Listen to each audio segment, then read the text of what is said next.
Thilagaraj textiles Sivakasi. Virudhunagar மாவட்டத்திலேயே மிக பிரம்மாண்டமான ஜவுளி சாம்ராஜ்யம் நாம சிவகாசி திலகராஜ் டெக்ஸ்டைல்ஸ் தான்.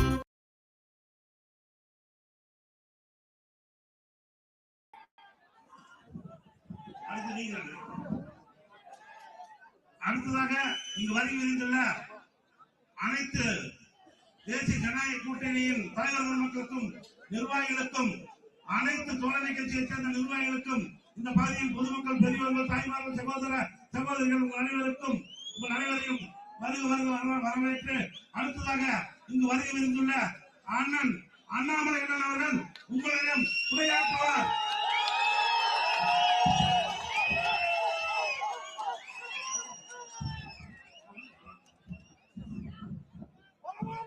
அன்பார்ந்த பெரியவர்களே, தாய்மார்களே, மதிப்பு மிகுந்த வாக்காளர் பெருமக்களே, நடத்து குளத்துல இன்னைக்கு அண்ணனோடு பிரச்சாரத்துக்கு வருகின்றோம் என்று சொல்லியிருந்தோம். நம்முடைய அன்பு சொந்தங்கள் எல்லாம் இதை வெற்றி விழாவாக மாற்றி இருக்கின்றனர். எல்லா இடத்திலும் பாருங்க, இந்த வீடுகளின் மீது, இந்த பில்டிங் மேல எல்லா இடத்திலும் கூட நம்முடைய தாய்மார்கள் பெரும் எண்ணிக்கையில உங்களுடைய அன்பை எல்லாம் நம்முடைய சட்டமன்றத்தினுடைய வெற்றி வேட்பாளருக்கு நீங்கள் அளிக்க வேண்டும். அருமையன் சி சண்முகவேல் அவர்கள் ஒரு சரித்திர வாக்கு வித்தியாசத்துல அவர் நம்முடைய குற்றச்சாட்டை வெற்றி பெற செய்ய வைக்க வேண்டும் என்று நீங்கள் எல்லோரும் வந்திருக்கின்றீர்கள். அருமை சொந்தங்களை, நம்முடைய வெற்றி வேட்பாளருக்கு அறிமுகமே தேவையில்லை. இதற்கு முன்பு பல முறை சட்டமன்ற உறுப்பினராக இருந்தவர். இதே தொகுதியில 2011 16 வரை சட்டமன்ற உறுப்பினராக இருந்தவர். மிக மிக எளிமையான ஒரு மனிதர், எப்பொழுதும் கூட புன்சிரிப்போடு இருக்கக்கூடிய ஒரு மனிதர். புரட்சி தலைவர் அம்மா அவருடைய முழு அன்பை பெற்றிருக்கக்கூடியவர். அண்ணன் டிடிவி தினகரனுடைய முழு அன்பை பெற்றிருக்கக்கூடிய நம்முடைய சட்டமன்றத்தினுடைய வருங்கால சட்டமன்றத்தினுடைய அற்புதமான இந்த மனிதர். அருமை சொந்தங்களே, உங்களிடம் உங்களுடைய வாக்கையெல்லாம் கேட்டு நின்று கொண்டிருக்கின்றார். இதற்கு முன்பு இதே தொகுதியில சட்டமன்ற உறுப்பினராக நம்முடைய பொள்ளாச்சி பாராளுமன்றத்தினுடைய உறுப்பினராக இருந்து இந்த பகுதியினுடைய வளர்ச்சிக்கெல்லாம் ஒரு பெரும் பங்கை ஆற்றியவர். பாரத பிரதமர் நரேந்திர மோடி அவருடைய ஆட்சி காலத்தில், இதை நான் சொல்றதை மட்டும் அண்ணனுக்காக நான் சொல்லுகின்றேன், உண்மை. தமிழகத்தில் ஒரு பாராளுமன்ற உறுப்பினர் மத்திய அரசை முழுமையாக பயன்படுத்தி தன்னுடைய தொகுதியினுடைய வளர்ச்சிக்கு பயன்படுத்தினார்னா மகேந்திரன் அவர். அவருக்கும் என்னுடைய சிறப்பான வாழ்த்துக்களை வழக்குகளை தெரிவித்து பாரதிய ஜனதா கட்சியினுடைய இந்த பகுதியினுடைய எங்களுடைய தலைவி அருமை சகோதரி மோகன பிரியா அவர்கள் நம்மோடு இருக்கின்றார்கள். அவருக்கும் என்னுடைய வாழ்த்துக்களை தெரிவித்து அண்ணன் வடகநாதன் அவர்கள் நம்மோடு இருக்கின்றார்கள். அவருக்கும் என்னுடைய வாழ்த்துக்களை தெரிவித்து அருமை சொந்தங்களே, ஒரு மிகப்பெரிய எழுச்சியான ஒரு கூட்டம். இதற்காக இத்தனை சொந்தங்கள், நம்முடைய சகோதர சகோதரிகள், குழந்தை செல்வங்கள், தாய்மார்கள், வயதானவர்கள் எல்லோருமே ஒரே எண்ணத்தோடு இங்கே நின்று கொண்டிருக்கின்றோம். எதற்காக? 5 வருட காலம் திமுகவுடைய ஆட்சியை பார்த்து விட்டோம். இன்னைக்கு எல்லோரும் ஒன்னே ஒன்ன மட்டும்தான் சொல்றாங்க, திமுக நீங்கள் ஆண்டது போதும், மக்கள் மாண்டது போதும், தயவு செஞ்சு ஆட்சியிலிருந்து வெளியே போங்க. பொதுமக்கள் எல்லாம் ஒரே இடத்துல சொல்ல ஆரம்பித்திருக்கிறார். அருமை சொந்தங்களே, தமிழகத்துல எனக்கு அனைத்து இந்திய அண்ணா திராவிட முன்னேற்ற கழகம் தலைமையிலான எல்லாம் கூட 234 தொகுதியிலும் கூட மிக வலிமையாக நின்று கொண்டிருக்கின்றோம். திமுகவை வீட்டுக்கு அனுப்ப வேண்டும் என்கின்ற ஒற்றை கருத்தில் நின்று கொண்டிருக்கின்றோம். பொதுமக்களும் ஆதரவு கொடுத்து நம்மோடு நின்று கொண்டிருக்கின்றார். தமிழகத்தினுடைய இந்த 5 ஆண்டு காலத்தை பாருங்க. தமிழகத்தினுடைய சரித்திரத்தை எழுதும் பொழுது 2021 26 மட்டும் ஒரு கருப்பு பக்கத்தை விட்டு தான் மற்றதெல்லாம் எழுதும். அந்த அளவுக்கு ஒரு காட்டாட்சி, யாருக்கும் எந்த விதமான வளர்ச்சியும் இல்லாத ஒரு 5 ஆண்டு காலத்தை நாம் பார்த்திருக்கின்றோம். அருமை சொந்தங்களை, இன்னைக்கு உலகம் போற்றக்கூடிய உத்தமர், உலகத்தினுடைய விஸ்வகுரு பாரத பிரதமர் நரேந்திர மோடி அவர் பார்த்து திட்டங்களை எல்லாம் கொண்டு வரக்கூடிய ஒரு மனிதர். இந்தியாவுடைய மூளை முடுக்கெல்லாம் ஜம்மு அண்ட் காஷ்மீர் எடுத்துக்கங்க, பிரச்சனையை முடிவுக்கு கொண்டு வந்திருக்கின்றார். வடகிழக்கு எடுக்குங்க, பிரச்சனை முடிவு கொண்டு வந்திருக்கின்றார். 2014 பாரத பிரதமர் நரேந்திர மோடி அவர்கள் இந்தியாவுடைய பிரதமராக பொறுப்பேற்கும் பொழுது நேபாள் காட்மண்டுவில் ஆரம்பித்து திருப்பதி வரை நக்சல்கள் கிட்டத்தட்ட 64 மாவட்டத்தில் இருந்தார். நக்சல்கள் மட்டுமே 7 மாநிலத்தில் இருந்தார். உங்களுக்கு தெரியும் அருமை சொந்தங்களே, மார்ச் 31ஆம் தேதி இந்த ஆண்டு நம்முடைய பாரத நாட்டை நக்சல் இல்லாத ஒரு நாடாக நாம் மாற்றி காட்டி இருக்கின்றோம். நம்முடைய உள்துறையை பொறுத்தவரை, மக்களுடைய பாதுகாப்பை பொறுத்தவரை இந்தியாவை ஒரு மிகச்சிறந்த நாடாக கடந்த 12 ஆண்டுகளை மாற்றி காட்டியிருக்கக்கூடிய பெருமை பாரத பிரதமர் நரேந்திர மோடி அவர்களுக்கு சார். 2014க்கு முன்னாடி குண்டு வெடிப்பு அகமதாபாத்ல, பூனேல, பெங்களூர்ல, டெல்லியில குண்டு வெடிப்பு நடக்காத இடமே இல்லை. இன்னைக்கு ஒரு அமைதி பூங்காவாக, அதே நேரத்துல பாகிஸ்தானாக இருக்கட்டும், சைனாக இருக்கட்டும், முழுமையாக இந்தியாவுடைய கட்டுப்பாட்டு கீழடி கொண்டு வந்திருக்கக்கூடிய ஒரு நாட்டினுடைய பிரதமராக மோடி ஐயா இருக்கிறார். ஆனா அந்த திமுக என்ன பண்ணுவானா, பிரதமர் வந்தாங்கன்னா 2 கருப்பு பொருளை தூக்கிட்டு வெளியே வருவோம். திராவிட முன்னேற்ற கழகத்தினுடைய தலைவர்களை பத்தி உங்களுக்கு தெரியும். பாரத பிரதமருடைய கால் நகத்தில் இருக்கக்கூடிய அழுக்குக்கு சமம் திமுக இருக்கக்கூடிய எந்த தலைவரும் கிடையாது. 5 ஆண்டு காலமாக நம்முடைய தூரதிருஷ்டம், பாரத பிரதமர் நரேந்திர மோடி அவர்கள் அள்ளி கொடுத்தும் கூட திட்டங்களை முறையாக கீழே வந்து மக்களுக்கு சேர்க்கவில்லை.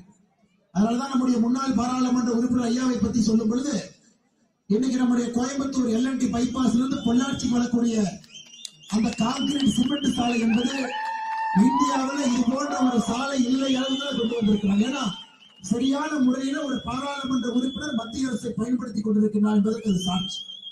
இன்னைக்கு நமக்கு அந்த வாய்ப்பு மறுபடியும் கிடைத்திருக்கிறது.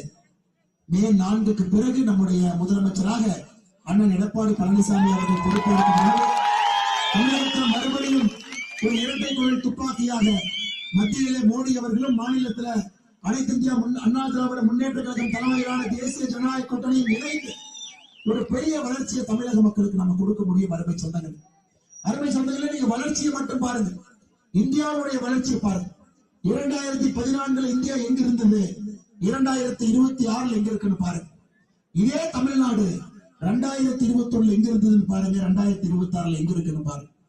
பெண்களுக்கு எதிரான குற்றங்கள் இந்தியாவில் நம்முடைய மாநிலத்தில் நடக்கும் அளவுக்கு எந்த ஒரு மாநிலத்திலும் இந்த அளவுக்கு குற்றம் நடைபெறவில்லை.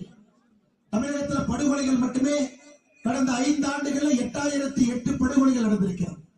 தமிழகத்தில் கடந்த 5 ஆண்டுகள்ல பெண்களுக்கு எதிரான கற்பழிப்பு வழக்குகள் மட்டுமே 2080, குழந்தைகளுக்கு எதிரான வன்கொடுமை வழக்குகள் 18 வயசுக்கு கீழே இருக்கக்கூடியதை நம்ம போக்சோ சட்டம் என்று சொல்வோம், 39,900 வழக்குகள் அருமை சொன்னாங்க.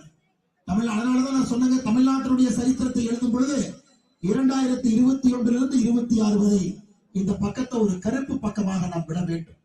அத்தனை பேருடைய உயிர் எடுத்திருக்கிறாங்க, அத்தனை குடும்பங்களுக்கு பிரச்சனை கொடுத்திருக்கின்றார். திராவிட முன்னேற்ற கழகம் கிளை கழகத்திலிருந்து திராவிட முன்னேற்ற கழகத்தினுடைய தலைவர் வரை தமிழகத்தினுடைய நலனுக்கு எதிராகத்தான் இவங்க வேலை செய்திருக்கிறாங்க. அருமை சொந்தங்களை இன்னொன்றை நாம் புரிந்து கொள்ள வேண்டும். இன்னைக்கு அனைத்து இந்திய அண்ணா திராவிட முன்னேற்ற கழகம் பாரதிய ஜனதா கட்சி என்பது இயற்கையான ஒரு கூட்டணியாக நாம் நின்று கொண்டிருக்கின்றோம். இருவருமே தேசியத்தை நம்புகின்றோம், இருவரும் ஆன்மீகத்தை நம்புகின்றோம், இருவரும் குடும்ப ஆட்சியை எதிர்க்கின்றோம், இருவரும் வளர்ச்சியின் பக்கம் நிற்கின்றோம், இருவரும் மக்களுக்காக ஆட்சி செய்ய வேண்டும் என்று நினைக்கின்றோம். 2 கட்சிகளும் கூட ஒரு சாமானிய மனிதர் கீழே இருந்து ஒரு பெரிய பொறுப்புக்கு வர முடியும் என்பது 2 கட்சிகளும் இருக்கக்கூடிய அடிப்படை உதாரணமாக சொன்னது. இன்னைக்கு நம்மோடு நம்முடைய வலிமை மிகுந்த கூட்டணி கட்சிகள் இணைந்திருக்கிறார். அம்மா மக்கள் முன்னேற்ற கழகத்தை பற்றி உங்களுக்கு தெரியும், அண்ணன் டிடிவி தினகரன் அவருடைய ஆளுமையை பற்றி உங்களுக்கு தெரியும். அண்ணன் இன்னைக்கு நம்முடைய கூட்டணியை வலிமைப்படுத்திக் கொண்டிருக்கிறார்.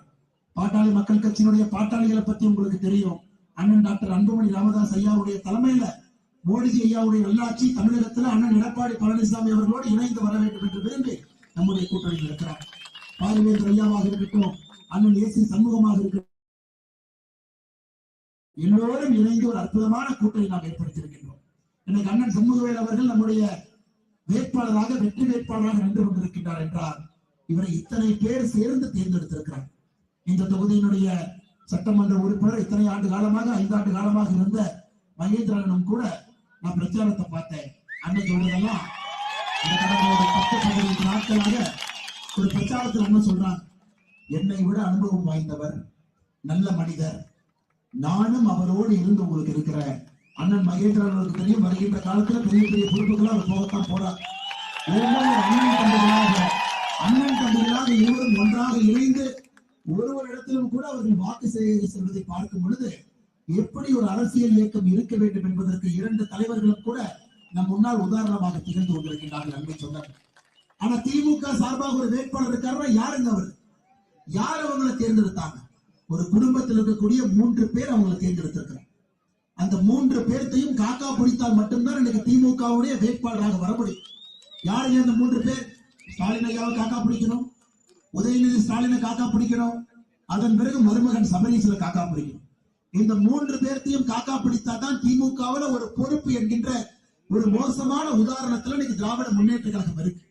இன்னைக்கு இவர்கள் நம்மை பார்த்து ஜனநாயகத்தினுடைய பாடத்தை எடுக்கின்றார்கள். அருமை சொந்தங்கள், நம்ம கிட்ட ஜனநாயகம் இல்லைங்கிறார்.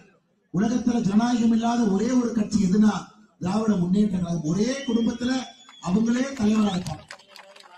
60 வயசு வரைக்கும் அவரே இளைஞரணி தலைவராக இருப்பார். அதன் பிறகு கட்சியினுடைய தலைவர் ஐயா ஸ்டாலின் மாறுவார். உதயநிதி ஸ்டாலின் எங்கேயோ இருந்து வருவாரு, அவர் திடீர்னு பொறுப்புக்கு வருவாரு, துணை முதலமைச்சர். இப்ப நாம பார்த்து கொண்டிருக்கும் பொழுது இன்பநிதி ஸ்டாலினை கொஞ்சம் கொஞ்சமா அப்படியே டிவியில கூட்டிட்டு வர்றாங்க. மக்கள் பழகிக் கொள்ள வேண்டும், மக்கள் பார்க்க வேண்டும். அடுத்த தேர்தல் இன்பநிதி ஸ்டாலின் எம்எல்ஏ ஆக்கிடலாம். இது போன்ற ஒரு கேடு கட்டத்தனமான அரசியலை இந்திய சரித்திரத்துல எந்த ஒரு கட்சியில எங்கேயுமே பார்த்தது கிடையாது. ஐயா, இது 4 தலைமுறை என்று சொல்வதை விட ஒரே நேரத்துல 3 தலைமுறை எனக்கு அரசியல் இருக்கிறாங்க. ஸ்டாலின் அவர்கள், கருணாநிதி அவர்களை தாண்டி ஸ்டாலின் அவர்கள், இன்னைக்கு உதயநிதி ஸ்டாலின், இன்பநிதி, 3 தலைமுறை ஒரே நேரத்தில் தமிழகத்தினுடைய அரசியல் களத்தில் இருப்பதை எப்படி நம்முடைய இளைஞர்கள் ஏற்றுக்கொள்வார்கள்? அருமை சொந்தங்கள், இதெல்லாம் நீங்க கணக்கில் வைக்கணும். மாற்றம் வேண்டும் என்றால் எல்லாத்தையும் மாற்றணுங்க. மாற்றம்னா உள்ளூர்ல பொறுத்த வரைக்கும் நமக்கு தெரியும், இங்க இந்த பகுதியில நமக்குடைய சட்டமன்ற உறுப்பினர் அப்படியே தான் தொடர போறார். இரட்டைலைக்கு வாக்களித்த நீங்க இந்த முறை இரட்டைலைக்கு பதிலாக குக்கர் நிக்குது, குக்கருக்கு ஓட்டு போட போறோம். இந்த மாதிரி குக்கரை ஒரு பெருவாரியான வாக்கு வித்தியாசத்துல அண்ணன் சண்முகவேல் அவர்களை வெற்றி பெற செய்ய போகின்றோம். இருந்தும் எதற்காக இந்த வரங்க, இதுக்கும் எதற்காக இந்த கூட்டம், எதற்காக மாலையில இத்தனை பேர் நாம் சேர்ந்திருக்கின்றோம்? அருமை சொந்தங்களே, தாய்மார்கள்ட்ட அன்போடு கேட்கின்றேன். அம்மா, நீங்க எல்லாம் திமுகவுக்கு ஓட்டு போட மாட்டீங்கன்னு தெரியும், திமுக காரங்க உங்க வீட்டு பக்கமே விடக்கூடாது என்று கேட்பதற்காகத்தான் இந்த கூட்டம்.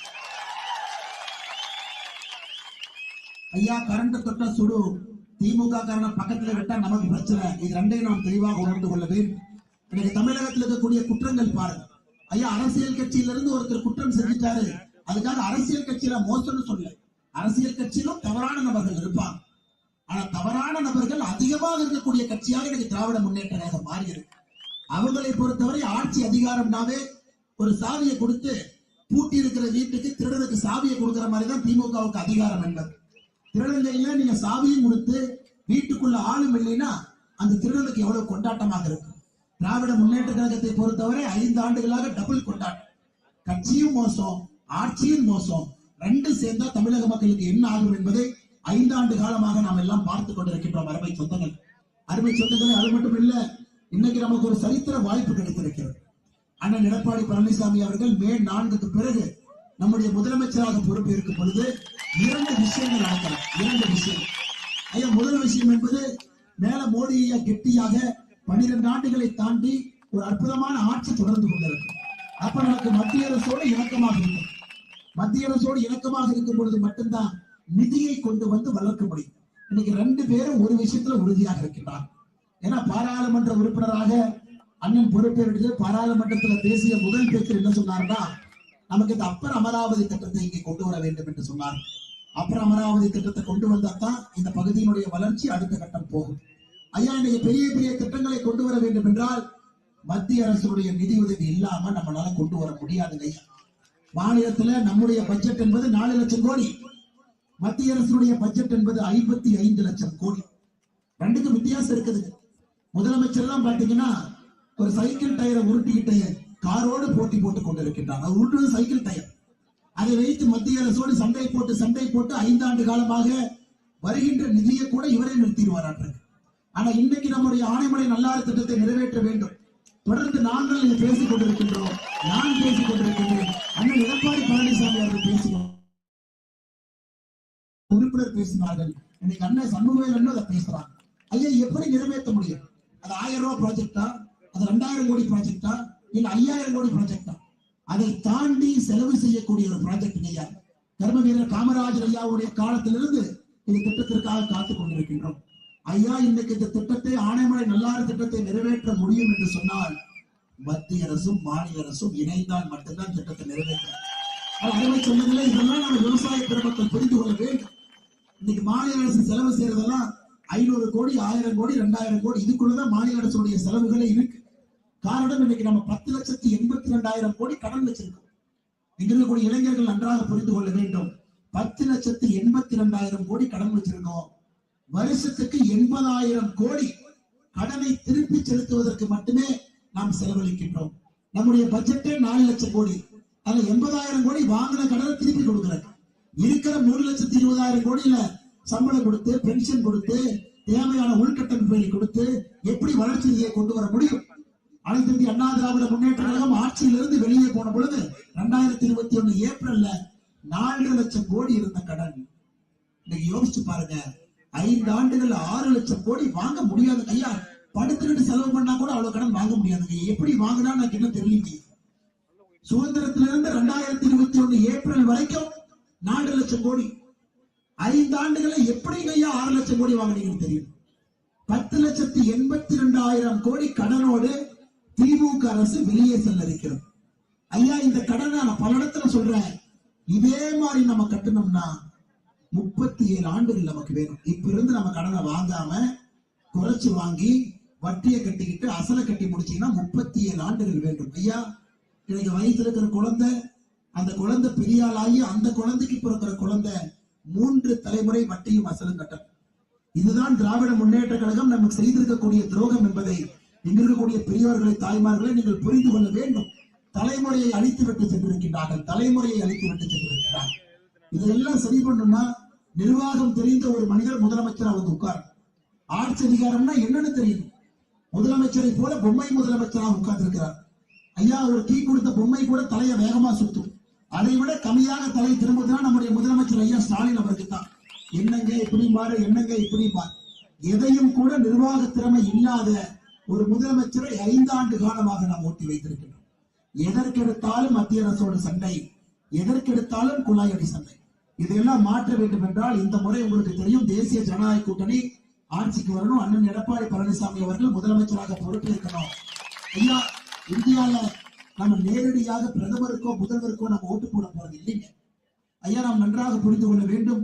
இங்கிருந்து குக்கர் ஜெயிச்சு சண்முகவேல் அங்க போனாதான் எடப்பாடி என்ன முதலமைச்சராக இந்த நாட்களை உட்காரணும். அதனால நிறைய இடத்துல நம்ம என்ன தப்பு பண்றோம், நமக்கு மேலே யார் வேண்டும் என்று முடிவு செய்து விடுகின்றோம், கீழே யார் வேண்டும் என்பதில் தவறு செய்கின்றோம். அதனால இந்த பகுதியில் நீங்க தெளிவாக இருக்க வேண்டும். நம்முடைய அரசியல் சட்டத்துல கீழிருந்து அனுப்புறவங்க தான் மேல போய் முடிவு பண்ணுவாங்க யார் நம்முடைய முதலமைச்சர்.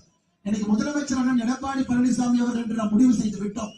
அப்படி இருக்கும் பொழுது நம்முடைய சட்டமன்ற உறுப்பினரும் தேசிய ஜனநாயக கூட்டணியில குக்கர் சின்னத்துல, ரெட்டலைக்கு பதிலாக குக்கர் சின்னத்துல இந்த முறை நீங்கள் வாக்களித்து அண்ணன் அவர்களை வெற்றியோட செய்ய வேண்டும் என்று அன்போடு, பரிவோடு, பாசத்தோடு கேட்டுக்கொள்கின்றேன். அருமை சொந்தங்களே, நம்முடைய பொள்ளாச்சியை பொறுத்தவரை 1900 இந்திய எதிர்ப்பு போராட்டத்துல பலர் சுட்டுக் கொல்லப்பட்டார். அப்ப 1965 யார் ஆட்சியில் இருந்தாங்க ஐயா? மேல காங்கிரஸ். 1967 யார் ஆட்சிக்கு வந்தாங்க இந்திய எதிர்ப்பை பயன்படுத்தி? திமுக. 1970 எலெக்ஷன்ல யாரு கூட்டணி சேர்ந்தாங்க?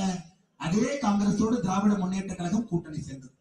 ஐயா 2009 இலங்கையில நம்முடைய தமிழர்கள் கொல்லப்பட்ட பொழுது மத்தியில் யார் ஆட்சியில் இருந்தாங்க?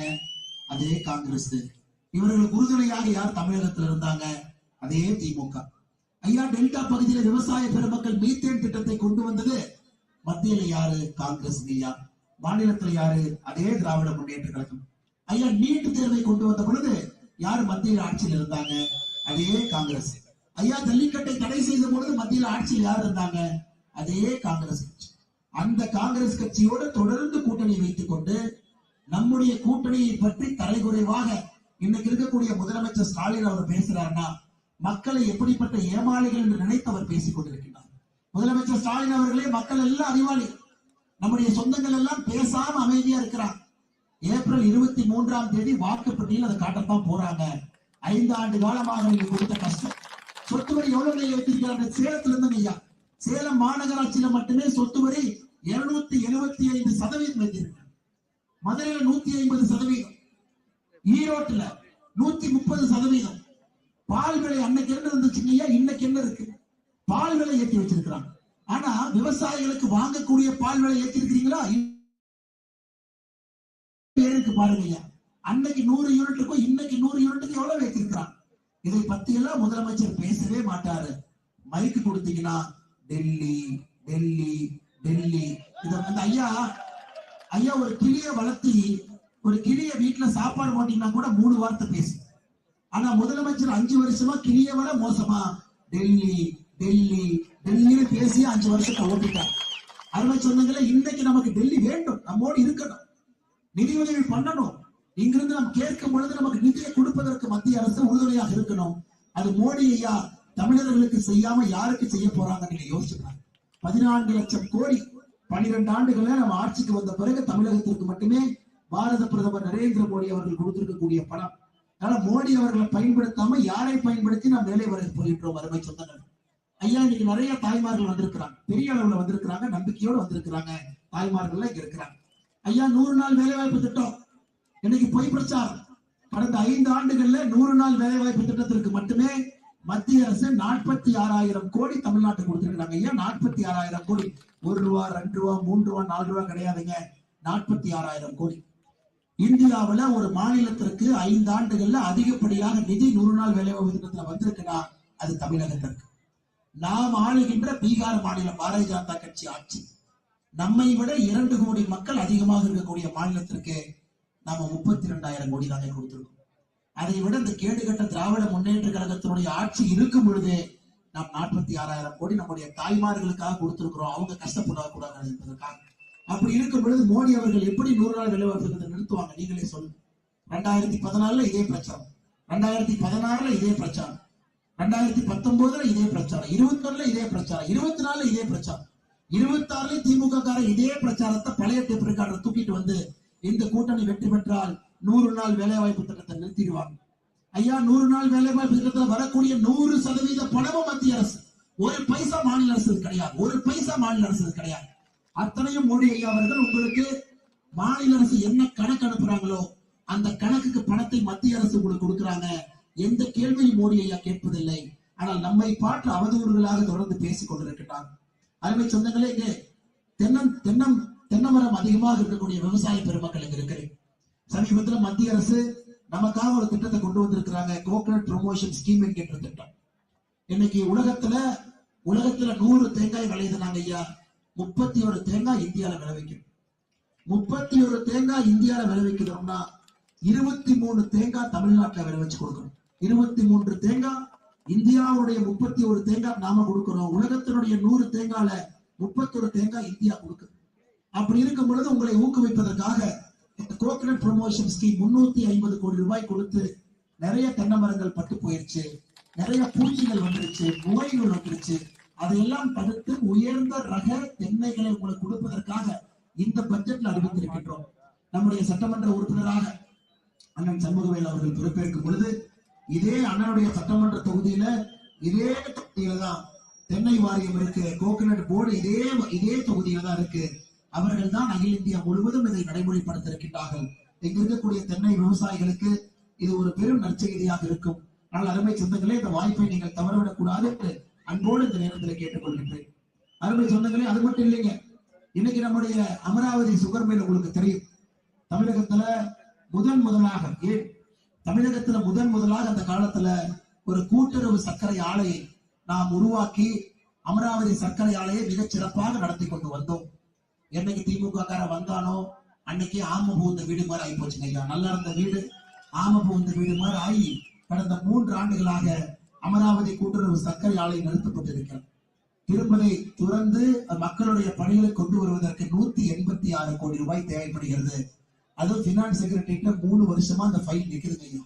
ஐயா ஆட்சி மாறி அண்ணன் எடப்பாடி பழனிசாமி அவர்கள் முதலமைச்சராக வந்து அனைத்து அண்ணா திராவிட முன்னேற்ற கழகம் தலைமையிலான தேசிய ஜனநாயக கூட்டணி ஆட்சிக்கு வரும் பொழுது 186 கோடி ரூபாயை நம்ம சரி செய்து அந்த பணத்தை கொண்டு வந்து அமராவதி கூட்டுறவு சர்க்கரை ஆலையை திரும்ப ஆரம்பிக்கணும் ஐயா. அதுல நம்ம மொலாசஸ் அதையும் பண்ணணும், எத்தனாலும் பண்ணணும். வருகின்ற காலத்துல ஏன்னா அதுவும் லாபகரமாக இருக்கணும், விவசாயிகளுக்கு பணமும் கொடுக்கணும். அதற்கும் நம்முடைய சட்டமன்ற உறுப்பினரை இங்கிருந்து நீங்கள் தேர்ந்தெடுத்து அனுப்பினால் மட்டும்தான் அதுவும் நடக்கும் என்று சொல்லி இந்த அற்புதமான மாலை நேரத்துல அருமை சொந்தங்களே, அண்ணன் எடப்பாடி பழனிசாமி அவர்கள் உங்களுக்கு வாக்குறுதி கொடுத்திருக்கிறார். இன்னைக்கு தமிழகத்துல 1,30,00,000 தாய்மார்கள் மகளிர் உதவித்தொகையை வாங்குறாங்க. அதுவும் முதல் 28 மாசம் ஏமாத்திட்டாங்க, 29 மாசத்துல தான் கொடுக்குறாங்க. அதுவும் ஒரு முறை ஸ்டாலின் அவங்க சொல்றதை பார்த்தா எவரோ ஒரு வீட்டுக்குள்ள ரிசர்வ் பேங்க் பிரிண்டிங் பிரஸ் வச்சு அச்சடிச்சு மாசம் மாசம் அக்கௌண்ட்ல போடுற மாதிரி. ஐயா, நீங்களும் நானும் உழைத்து நம்மளுடைய வரி பணத்துல உங்களுடைய வேர்வையில வரக்கூடிய பணத்தை உங்களுக்கு கொடுப்பதற்கு இந்த பேச்சு பேசலாம். அண்ணன் எடப்பாடி பழனிசாமி அவர்கள் ஆட்சிக்கு வந்தவுடன் 1000 2000 அதை உயர்த்துவதாக உங்களுக்கு நம்பிக்கை வாக்குறுதி கொடுத்திருக்கிறாங்க. மகாராஷ்டிரால பாரதிய ஜனதா கட்சியினுடைய ஆட்சியில நாம் 2100 ரூபாய் கொடுத்துக் கொண்டிருக்கின்றோம். ஆனால் 2000 என்பது தமிழகத்திலே நிச்சயம் அது சத்தியம் என்பது உங்களுக்கு தெரியும். அருமை சொந்தங்கள், விலைவாசி உயர்வுல பெரிதும் பாதிக்கப்பட்டிருக்கிறீங்க. ஆட்சிக்கு வந்தவுடன் ஒரு குடும்பத்திற்கு 10,000 ரூபாய் ஒரு தவணையில அதையும் நாம் கொடுக்கின்றோம். அருமை சொந்தங்கள், இதை தாண்டி விவசாய பெருமக்களுக்கு எல்லாமே இன்னைக்கு நம்முடைய பாரதிய ஜனதா கட்சியுடைய தேர்தல் அறிக்கையில் நாம் இன்னைக்கு சொல்லி இருக்கின்றோம். மாநில அரசோடு இணைந்து மத்திய அரசு இன்னைக்கு பல திட்டங்களை கொண்டு வர காலையில தான் நம்ம தேர்தல் அறிக்கையை வெளியிட்டு இருக்கிறோம். அது ஒரு விஷயத்தை சொல்லி இருக்கின்றோம். விவசாயிகளுக்கு கொடுக்கக்கூடிய 6000 ரூபாய் வருடம் கொடுக்கக்கூடிய 6000 ரூபாய்க்கு மாநில அரசுடன் இணைந்து அதுக்கு ஒரு டாப் அப் 3000 ரூபாய் சேர்த்து அதை 9000 உயர்த்துவோம் என்று பாரதிய ஜனதா கட்சி இன்னைக்கு தேர்தல் வாக்குறுதி நம்முடைய தேசிய தலைவர் அவர்கள் இன்னைக்கு உங்களுக்கு கொடுத்திருக்கிறாங்க. அதனால 2 கட்சிகள், மத்தியிலே ஆட்சியில் இருக்கக்கூடிய பாரதிய ஜனதா கட்சி, மாநிலத்தில் அண்ணன் எடப்பாடி பழனிசாமி அவர்கள் மே 4க்கு பிறகு ஆட்சிக்கு வர்றாங்க. இருவரும் இணைந்து உங்களுக்கு தேவையான எல்லா திட்டங்களையும் கூட முறையாக தமிழகத்திற்கு கொண்டு வந்து ஒரு பெரிய மாற்றத்திற்காக நம்முடைய கூட்டணி இருக்கும் என்று சொல்லி, காங்கிரஸ் திமுகவை பொறுத்தவரை என்ன பிரயோஜனம் யோசிச்சு பாருங்க. 12 ஆண்டுகளாக காங்கிரஸ் மத்திய அரசாட்சியில் இல்லை. இந்தியாவில எல்லா மாநிலத்திலும் தோற்று கொண்டிருக்கின்றார். திராவிட முன்னேற்ற கழகம் வெளியே வந்துருவாங்க. அந்த கூட்டணி என்பது ஆள் இல்லாத ஒரு வீட்டுல ஒரு திருடங்கையில சாவியை கொடுத்து போய் திருடுன்னு சொல்ற மாதிரி ஒரு கூட்டணி. அந்த கூட்டணியினால யாருக்கும் எந்த பிரயோஜனமும் இல்லை என்பதை புரிந்து கொண்டு, அருமை சொந்தங்களே, இந்த முறை நம்மளுடைய வெற்றி, உங்களுடைய வெற்றி, உங்களுடைய வளர்ச்சி, குடும்பத்தினுடைய வளர்ச்சி, இளைஞர்களுடைய வளர்ச்சி எல்லாம் நம்முடைய தேசிய ஜனநாயக கூட்டணியுடைய கையில் நீங்க கொடுத்து நம்பிக்கை எங்கள் மீது வைத்து உங்களுடைய வாழ்வை எல்லாம் எங்கிட்ட ஒப்படைச்சிருங்க. உயர்த்துகின்ற பொறுப்பு எங்களுடைய பொறுப்பு, பாரத பிரதமர் நரேந்திர மோடி அவருடைய பொறுப்பு, அண்ணன் எடப்பாடி பழனிசாமி அவருடைய பொறுப்பு, இந்த தொகுதியை பொறுத்தவரை அண்ணன் சி சண்முகவேல் அவருடைய பொறுப்பு என்று சொல்லி, அருமை சொந்தங்களே, அண்ணன் டிடிவி தினகரன் அவர்களும் கூட உங்களை எல்லாம் சந்திப்பதற்காக 19ஆம் தேதி இந்த தொகுதிக்கு வர இருக்கிறாங்க. உங்களை எல்லாம் பல்வேறு இடத்துல சந்திக்கிறாங்க. அண்ணன் அவர்களும் கூட உங்களிடம் அண்ணன் சண்முகவேல் அவர்களுக்காக வாக்கு சேகரிப்பாங்க. எதற்காக அண்ணன் அவர்களை வெற்றி பெற செய்ய வேண்டும் என்ற அன்போடு உங்களிடம் வேண்டுகோள் வைப்பாங்க. அருமை சொந்தங்களே, இன்னைக்கு நம்மோடு இருக்கக்கூடிய எல்லா கூட்டணி கட்சிகளுக்கும் கூட நன்றி சொல்ல வேண்டிய நேரம்.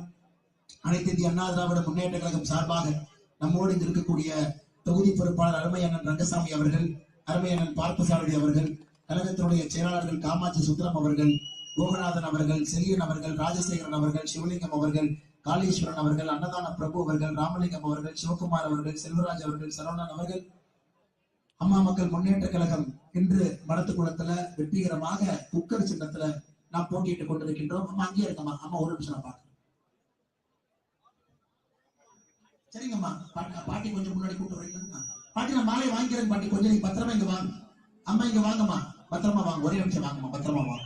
அம்மா மக்கள் முன்னேற்ற கழகம் சார்பாக இருக்கக்கூடிய தொகுதி பொறுப்பாளர் அண்ணன் செந்தில்குமார் அவர்கள், மாவட்ட தலைவர் விஜய் என்கின்ற செல்வராஜ் அவர்கள், மாவட்டத்தினுடைய துணை செயலாளர் ஜெயபால் அவர்கள், நீலவேணி அவர்கள், கழகத்தினுடைய செயலாளர்கள் உமாராணி அக்கா அவர்கள், ராதாகிருஷ்ணன் அவர்கள், ராமகிருஷ்ணன் அவர்கள், ஒன்றிய பொறுப்பாளர் கோபால் கிருஷ்ணன் அவர்கள், துரைசாமி அவர்கள், ரவீந்திரன் அவர்கள், இன்னரசு அவர்கள், அதே போல பாரதிய ஜனதா கட்சியினுடைய ஆற்றல் மிகுந்த தலைவர்கள் தொண்டர்கள் நின்று கொண்டிருக்கிறேன். அருமை சொந்தங்களே, இன்று நம்முடைய பணி என்பது உங்கள் அனைவருக்கும் தெரியும். நம்முடைய பணி என்பது மற்றவர்களுக்காக இந்த நேரத்தில் நாம் உழைக்கணும், நமக்காக உழைக்கணும், மக்களுக்காக உழைக்கணும், தமிழக மக்களுக்காக உழைக்க வேண்டும் என்கின்ற கட்டளையை பாரத பிரதமர் நரேந்திர மோடி அவர்கள் நமக்கு மிக தெளிவாக சொல்லியிருக்கிறார். இன்னைக்கு பாரதிய ஜனதா கட்சியினுடைய தொண்டர்கள் தலைவர்கள் எல்லாம் குக்கர் சின்னத்தை நம்முடைய தோளிலே சுமந்து வெற்றி அண்ணன் சண்முகவேல் அவர்களுக்கு உறுதிப்படுத்துவது நம்முடைய தலையாய கடமை. பாரதிய ஜனதா கட்சியுடைய தொண்டர்கள் எதையும் எதிர்பார்க்காம இத்தனை ஆண்டு காலமாக தொடர்ந்து பணி செய்யக்கூடியவர்கள். இந்த முறையும் நீங்கள் நம்முடைய கூட்டணிக்காக, வெற்றிக்காக நீங்கள் களத்தில் நிற்க வேண்டும் என்ற அன்போடு சொல்லி, நம்முடைய சட்டமன்றத்துடைய தொகுதி அமைப்பாளர், மாவட்டத்தினுடைய பொதுச் செயலாளர் அண்ணன் வடுகநாதன் அவர்கள், மாநில செயற்குழு உறுப்பினர் விஜயராகவன் அவர்கள், துணைத் தலைவர்கள் பார்த்திபன் சுப்பிரமணியம் அவர்கள், ஒன்றிய தலைவர்கள் அனிதா அருண் அவர்கள், துர்கா ஈஸ்வரன் அவர்கள், லோகேஷ் குமார் அவர்கள், ஜெகதீஷ் குமார் அவர்கள், பிரபு அவர்கள், அன்பு கந்தசாமி அவர்கள், பிரகாசம் அவர்கள், அதே போல மடத்துக்குளம் சட்டமன்ற கூட்டணியுடைய கட்சி பொறுப்பாளர்கள், பாட்டாளி மக்கள் கட்சியுடைய மாவட்ட செயலாளர் அண்ணன் நடராஜ் அவர்கள், தமிழ் மாநில காங்கிரஸ் மாவட்ட செயலாளர் ரத்னவேல் அவர்கள், வட்டார செயலாளர் வாழவாடி ரவிச்சந்திரன் அவர்கள், தமிழக மக்கள் முன்னேற்ற கழகத்தினுடைய மாவட்ட செயலாளர் சபரீஷன் அவர்கள், இந்திய ஜனநாயக கட்சியினுடைய மாவட்ட தலைவர் சக்தி பழனிசாமி அவர்கள் எல்லா நம்முடைய கூட்டணி கட்சியினுடைய தலைவர்கள் தொண்டர்களுக்கும் நன்றி தெரிவித்து ஒரு மிகப்பெரிய எழுச்சியோடு மனத்துக்குளத்தில் இந்த பகுதியில் நின்று கொண்டிருக்கின்றோம்.